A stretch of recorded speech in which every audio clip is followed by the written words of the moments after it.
informal side. What do you read? What do you listen to? And what do you watch? Then we go into experience. How do we invest in experience? We often say, experience is the best teacher. Totoo po yan. Experience is actually the best teacher. Pero para magawa mo na ang experience ay better teacher, kailangan i-direct mo rin ang sarili mo sa mga tamang eksperyensya. At ito po basahin niyo yung libro ni Malcolm Gladwell called Outliers. He says, to be good at anything, we spend the minimum 10,000 hours at something.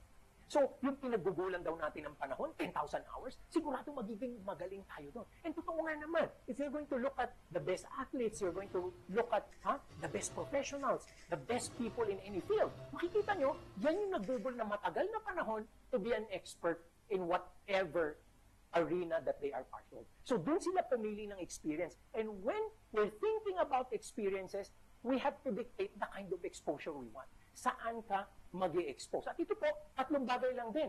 Okay? What do you usually do? Ano ang madalas na ginagawa mo? Kasi kung ano yung ginagawa mo ng madalas, diyan ka magkakaroon ng eksperyensya.